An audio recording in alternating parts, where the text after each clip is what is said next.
front of the Crown and Shield Bentley house. There's a couple pieces I want you to see inside. Come on. And over in this corner, this was the thing that caught my eye the first time in here.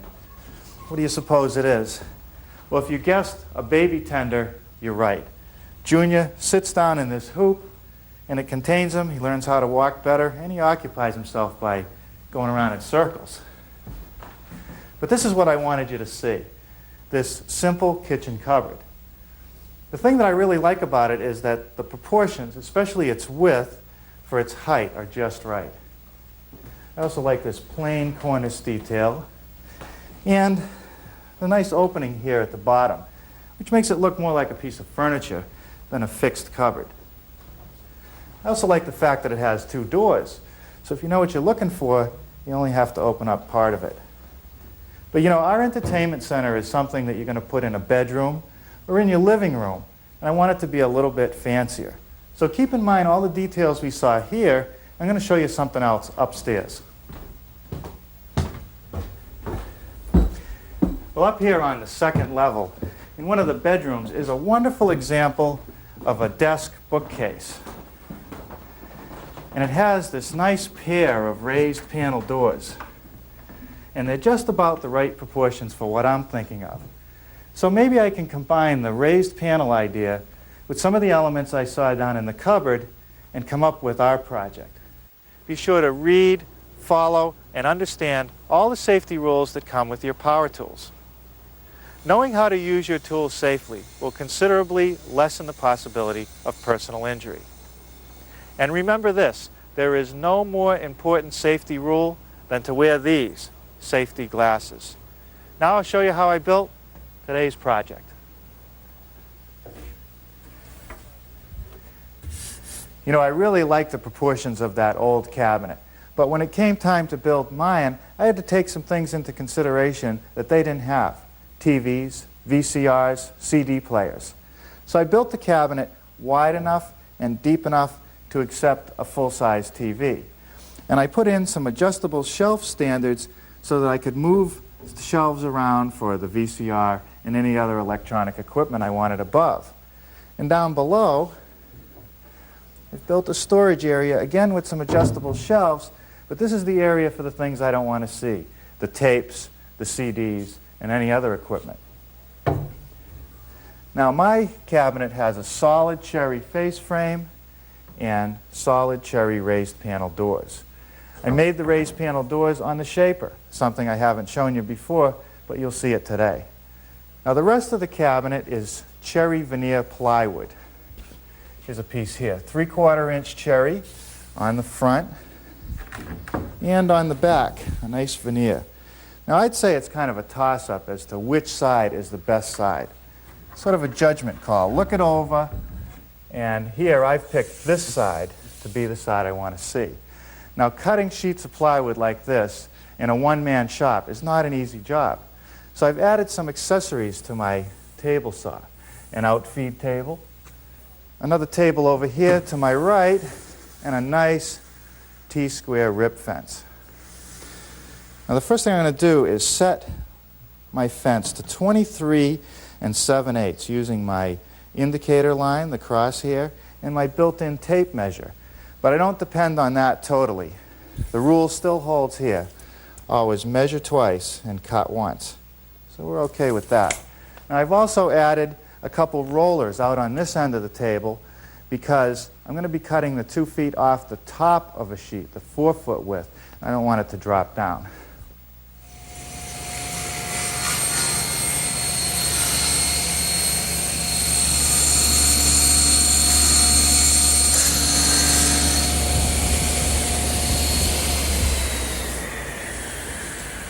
Now that's the way to cut full sheets of plywood. I've just moved my rollers out in front of the table saw, and I'm going to take this sheet, I'm going to rip it in half.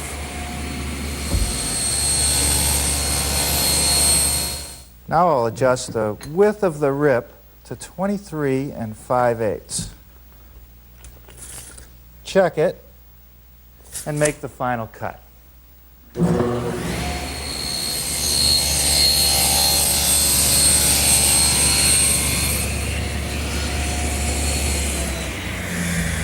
Okay, that takes care of all the plywood cuts.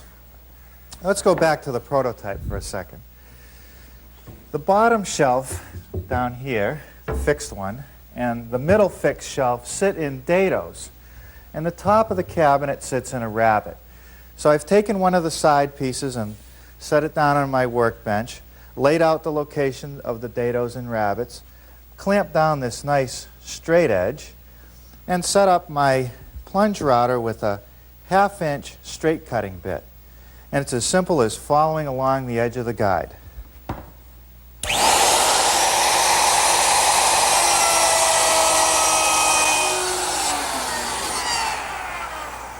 Well, that takes care of the dado for the middle shelf.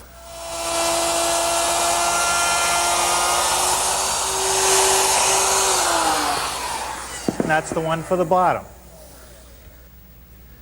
Now there's one more dado to cut, and that's for these adjustable shelf standards. They can be mounted right on the surface, but I like to set them in a dado for that nice flush look. Now to make the dado cut, I've set up my table saw with a twin blade dado cutter. And I've set it up to cut a 5/8 inch wide dado.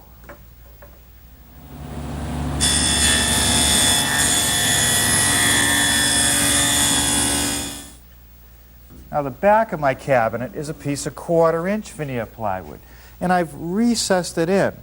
And the reason for that is because when I look at the cabinet from the end, I don't want to see the edge of the plywood. To make the rabbet for that recess, I'm using my router, which is set up with a 3/8 inch rabbiting bit with a little bearing on it to guide it along the edge of the sheet.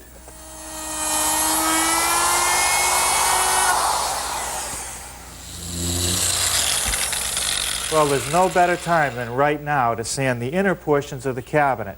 And to do that, I'm just using a fine 150 grit paper. Well, it's assembly time. A little bit of yellow carpenter's glue in that dado joint. And I'll just take my shelf and set it in the joint.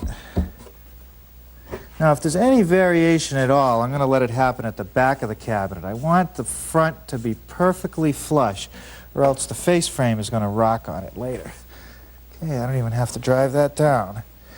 Now I'm just going to slide it out over the end of the bench a bit, tack it with a couple nails using my pneumatic nail gun. The back of the cabinet is the 1/4 inch plywood, and I've got to make sure I put the cherry side facing in. Okay, that takes care of that. I'll set this aside and we'll start working on the face frame, which is made out of solid cherry. Now the conventional method of joining face frame parts together might have been a mortise and tenon joint or a shiplap joint. But this method, known as biscuit joinery, is just as strong, it's very accurate, and it's fast. These compressed beechwood biscuits fit into the slot that I just cut. And of course, you'd put some glue on it, and then a corresponding slot in the rail fits over the biscuit. And believe me, this is a very strong joint. Okay, now the idea here is to use a couple clamps to just pull the joint together. You don't want to clamp it so tight that you squeeze all the glue out. Well, I don't even have to wait for the face frame joints to dry. I'll just leave the clamps on it. And as usual, I've applied a little bit of glue to the carcass, the edges of the carcass. And I just set it down, get it even, and nail it in place with some 4-penny finish nails. To finish off the top of the cabinet, I've installed this very simple cornice detail, reminiscent of the one that we saw earlier. Now it's made out of 3/4 inch stock. It looks thick, but it's the way you cut it. Here's a sample of the piece. The first cut that I want to make is this bevel right here, and that's where it sits against the cabinet. So I've taken my saw and tilted it to 25 degrees and adjusted my rib fence so as to leave about 3/8 of an inch of material.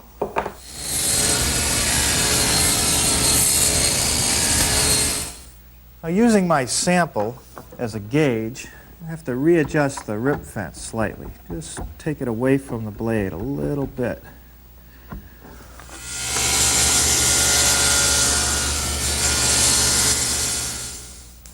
Okay.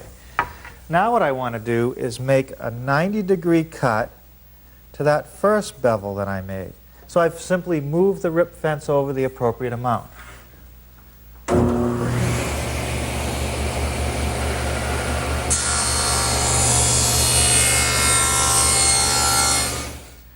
And one final cut, which is 90 degrees to the second bevel that I made. Now the joiner does a nice job cleaning up any marks left behind by the saw. But there's also another edge to this piece that I'm going to see right here, this flat spot. And I can't really do it on the joiner because there's no way to really hold it secure. I'd have to make a special jig. So to smooth that out, I'm going to use my handheld power plane.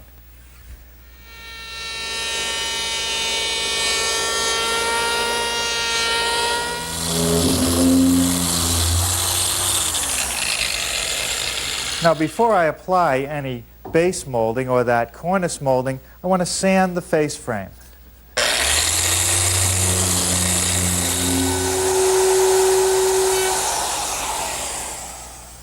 Now when I made the face frame, I made it just slightly bigger than the box. That way there was no doubt that I would cover the edge of the plywood.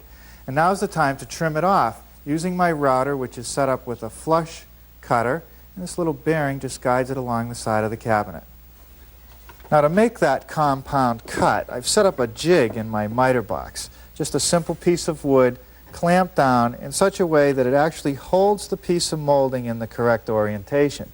This is still the face side that you're going to see, but I've flipped the molding upside down. This is the bottom edge, and the fence of the miter box is the equivalent of the face frame of the cabinet. So I turn my saw to 45 degrees and cut the angle.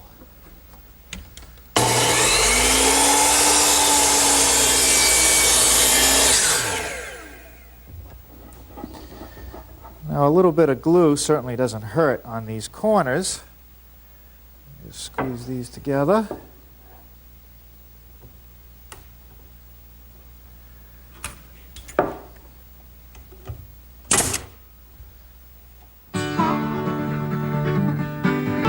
Now last night, before I left the shop, I glued up some cherry boards to make blanks for the raised panels. And over here on the workbench I have a prototype door, and I want to show you all the parts. There's a couple stiles on each side, and then there's a top rail, which is the same width as the stile, and a bottom rail, which is traditionally about a ½ inch wider than the stiles. There's a raised panel, raised on the front side, flat on the back. And the way the system works is that you glue the corners together and the panel just floats. I'll pull it out to show you how it works. The panel actually floats in a groove that's cut in the rails and stiles. This one has a nice bead on the face side. Now I suppose you could cut that bead with your router, you could make the groove with your dado head, but if you're going to build a lot of cabinet doors, or cabinets period, you might think about investing in a shaper, which is nothing more than a real serious router. It comes with a fence, and I've hooked up a vacuum to it to pull all the wood chips away. There's a motor underneath that drives a pulley and a spindle, which turns at a high rate of speed, about 10,000 RPMs. This is a 3/4 inch spindle onto which we'll slip our cutters. There's a variety of cutters that you can get. To make our doors, the first cutter we're going to put on is this cutter, which cuts the little cove. That just slips on the shaft. Now all these cutters that I'm using today are carbide tipped. The second cutter cuts the groove. And the third cutter just cleans the edge along that back side. You notice that all these cutters just fit nice and snug on the spindle. It's a very precise tool. Now a washer, and then this little device, which is a safety guard made out of Lexan. It slips down over the cutter to keep your fingers away from it. I mean, you'd have to really work hard to get in there. Another washer, and then a very important part this washer, which has a little pin on it that slips down onto the shaft into a groove, keeps the nut from loosening up. And then, of course, the nut. Now we'll tighten this all down, and we'll be ready to run some pieces through. Okay, now before I run my actual finished pieces through, I've installed this device, which is a safety device. It holds the wood tight to the table surface, and it also holds it up against the rip fence. I also took some time to precisely adjust the fence to get the exact cut that I want, and I ran a scrap through, and it seems to be fine. So now I'm ready to run the finished pieces.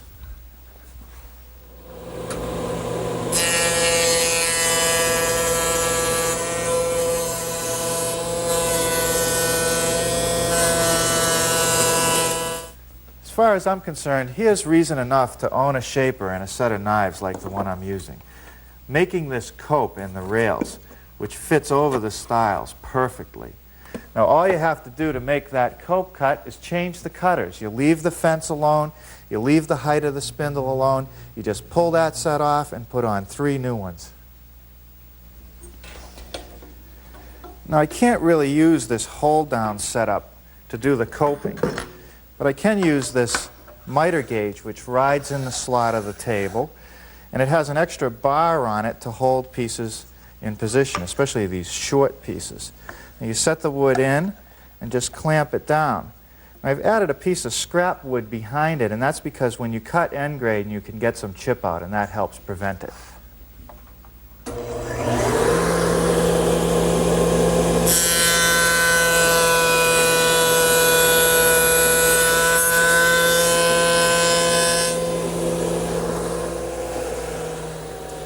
Well, that takes care of that end.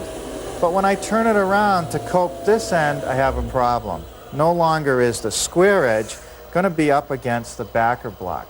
I'm going to have a molded edge against it. So I want to change that so I don't get any chip out. And what I did is I took a piece of scrap and ran it through this set of knives so that it has the right configuration. And now I slip that in and run the other ends through.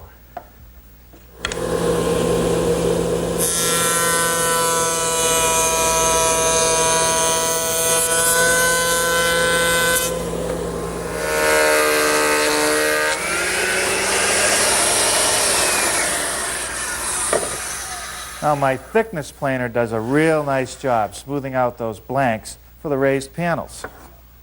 But once again, I'm going to change my cutter for the next operation. First, I'm going to put a collar on, though. I'll raise the blade up a little bit. Now the cutter this time is a panel raising cutter. You can see by this profile that's going to cut a tapered panel. It's much bigger in diameter also. It's 5 inches in diameter. So I've slowed the speed of the shaper down. I'll tighten it on and we'll run some panels through.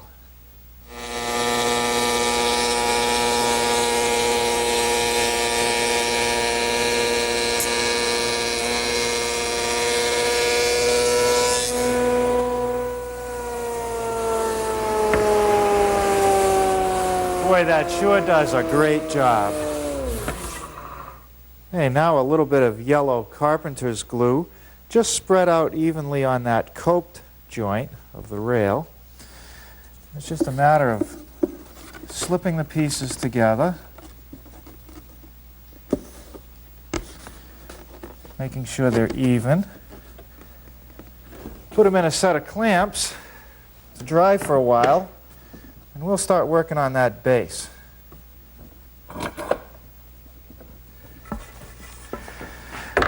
Now the base for my cabinet is pretty simple. Just some 4-inch cherry that's been mitered at the corners. And I've laid out a cutout here for the toe kick. Now with it all tri-fitted, I want to do a couple more things. One is to reinforce these corners. And to do that, I'm going to put some biscuits in. So what I have to do is clamp my piece of wood to the workbench. And then I've added this attachment to my biscuit joiner. What it does is it holds the biscuit joiner at an angle like this, flat up against the 45 cut, allowing the saw to go in at 90 degrees.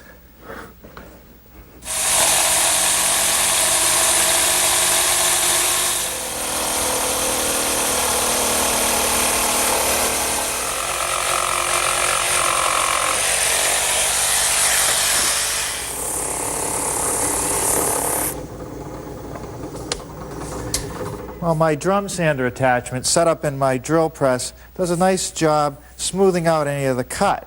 Now I'm ready to assemble it. The only place I'm using any glue is on those corner joints. The rest of the base is held to the cabinet by some screws that are driven from the inside. I want to show you the detail of the front edge of the adjustable shelves. What I did is I took some 1-inch stock and I rabbited it out, glued it, and nailed it to the plywood. It covers the edge of the plywood and it adds some strength to the shelf. Now I'll make the rabbet over on my table saw.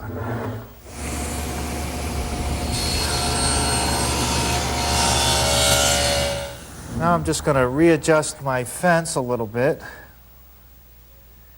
raise the blade, and finish making the rabbet.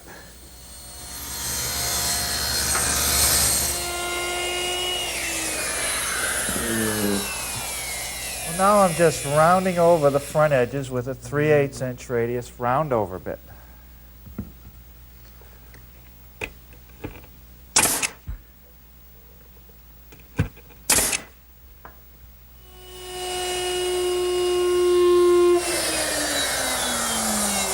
Now with the same 3/8" router bit, I'm going to round the top edge of my base as well as the corners. Well, as you can see, I've removed my doors from the clamps and I've sanded the joint smooth because there's one more milling operation that I have to do with the shaper. And that's to make this rabbet and the round over on the face side of the door. Now to do that, I use another cutter. And this one is set up to do both operations in one cut. As you can see, this will cut the round over on the face, and this will cut the rabbet. Now this happens to be a clockwise rotating bit. So I've switched the motor so that it'll turn in the right direction, and I'll be feeding from left to right rather than right to left.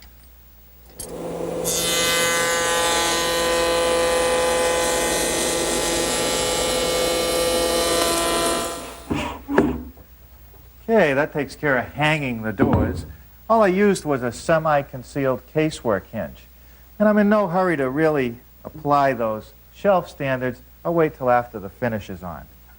But you know, even at this point, I think it looks pretty good.